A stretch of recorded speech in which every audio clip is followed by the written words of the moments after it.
Hi, I'm attorney Chris Benson. A common question that I get is, what does estate planning mean and what is probate? So in the next 7 minutes, I'm going to tell you about both of them. Estate planning is just a shorthand phrase to refer to a collection of different legal documents. An analogy I use, it's like tools. There's not one perfect tool. If there were, we would all own that tool. It would hammer nails, and it would screw screws, and it would saw down trees, and it would paint fences. It just do everything you needed, right? Well, that tool doesn't exist. And so the same is true about estate planning, is there's not just one legal document that does everything you need. What it is a collection of different tools that you use during your lifetime. So another analogy I use, it's like shovels. When it snows, you want a big, wide, lightweight shovel so you can shovel off the driveway or the sidewalk, right? Make the job a little bit easier. Well, you could use a snow shovel to go pot your flowers in the backyard as well, but those kind of shovels don't dig so well because the metal's thin and it would remove way too much dirt anyway. What works best is a little hand spade. So you take out your hand spade, remove only the dirt you need, pot your flower, and you're done. Well, you could use a hand spade to shovel snow too, but it's not the most efficient tool. And so the same is true about estate planning. There's not just one document that does everything, and maybe you can use a power of attorney one way or a will a different way or a trust a different way, and maybe it'll work and maybe it won't. But that's not the idea. The idea is to use each tool for the manner that it's designed for to make it easier for you and make it easier for your family. So the cornerstone of a good estate plan for anybody who owns real estate is a trust. And the reason is a trust does many different things. It's not all about dying. So a trust is an agreement that you make where you are the trustor. That's the person or the people that create a trust. And then the second role is the trustee. That's like the president of the company. That's the person or the people that have legal authority to take action on behalf of the assets that are owned by the company. And the third role is the beneficiary. And that's the person or the people that have the right to use the assets that are owned by the company. Well, in the beginning, you're all three. You create the trust as the trustor, you appoint yourself as the president of the company as the trustee, and you are also named as the beneficiary who has the right to use the assets. You can add assets to the trust, you can spend money, you can transfer assets, you can sell them, you can add to it, you can gift property away. Anything that you can do now, you can do it through the trust. But like I said, it's not all about dying. We're seeing people live a lot longer but lose the mental ability to manage their assets. So if that happens to you, you designate a successor trustee to step into your shoes and manage your assets for your benefit. The same is true if you're married. If one spouse becomes medically unable to manage their assets, then the competent spouse can manage the assets that are owned by the trust for the benefit of the incompetent spouse. If one of you passes away, the value of all assets are stepped up to the value date of death.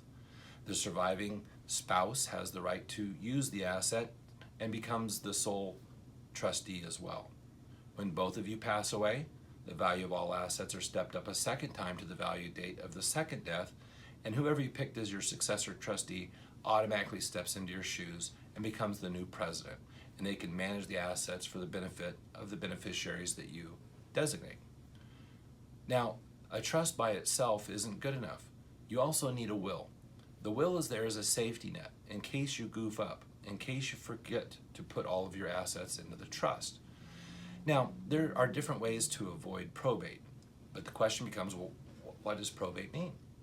Well, probate is a simple idea. Probate is taking title of assets from a deceased person and giving them to people who are alive. Now, everything has title. The pen on your desk, who has title to the pen? All it means is ownership. Who owns the pen? Or the desk itself? Who owns the desk? Or the house that you're in? Who has title to the house? Or the car that you drive? Or the money in the bank? Everything has title. Well, when you die, you can't write with the pen anymore. So we need to give the pen to somebody who's alive, because if you're alive, you can write with the pen, or use the desk, or live in the house, or spend the money, or drive the car. Well, some concepts are simple, but they're difficult to execute. So I'll give you another example. It's like, I want to go to the moon tomorrow, right? Simple idea. I'm going to go to the rock in the sky tomorrow. Well, execution's a little more difficult.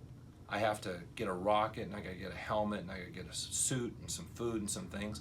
So just because it's a simple idea doesn't mean it's easy to do. So I don't want you to think that probate is rocket science. It's not. But there's more to it. You got to hire a lawyer. You have to file pleadings with the court. Everything that you file with the court is open to the public. It's public record. You have to tell everybody in the world all the assets that you own, what they are worth, and everybody that you owe money to. Most people don't like that idea. So the deal is with a trust, the trust doesn't die. So when you transfer title of assets from your name to you as trustee of your trust while you're alive, and then you pass away, there are no titles left to move through the probate court to living people. And the reason is you already did it. So when you hear people say the phrase that a trust avoids probate, what they're really saying is that the trustor died, all the titles were owned by the trust, and no titles were owned by the person who passed away. Now there's other ways to avoid probate as well. Life insurance proceeds are paid automatically directly to the named beneficiary. That passes outside of the trust and outside of a will. IRAs, 401k, retirement accounts, pensions, those go directly to your named beneficiaries. So you want to make sure that you have beneficiaries named for all those type of assets. You can have a bank account that is a payable on death bank account to named beneficiaries, and all of those methods avoid probate as well. The problem with the bank account, though, is that if you pass away, title of the money moves to your beneficiaries, but it doesn't address the fact if you're alive but become medically unable to manage your assets. In that situation, if the bank account's owned by the trust, you're fine, or if you have a financial power of attorney, then you're fine. Then the money can be used for your benefit as well. So doing estate planning, it's not a light switch. It's not all one way or all another. Frequently it's a blend. Some assets are going to be in the trust, some assets are going to be in your own name but have payable in death beneficiaries, and that's totally fine. Now, a second tool that I give you is a will. And the will is there as a safety net. In case you goof up, in case you forget to put an asset into the trust, well, sure, your executor is going to have to hire a lawyer and do a probate regarding those one or two assets that you goofed up on, but not all of your assets, not any assets that are owned by the trust, not any assets that have payable and death beneficiaries. So most people can avoid probate.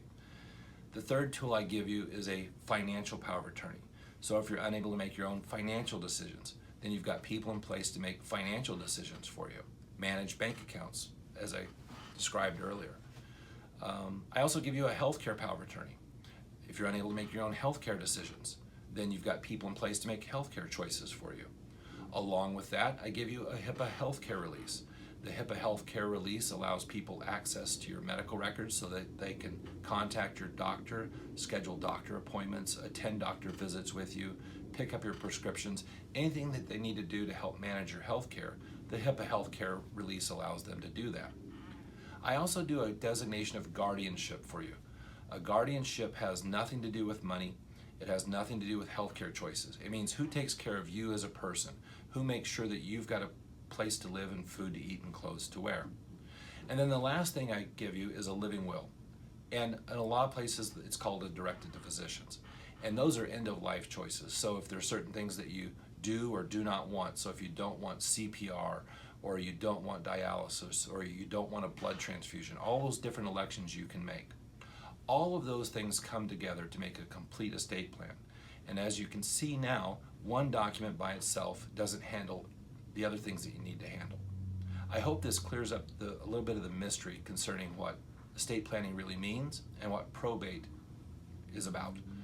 You can contact me at my website, www.cbenson.com, or you can call one of our office locations. Thank you.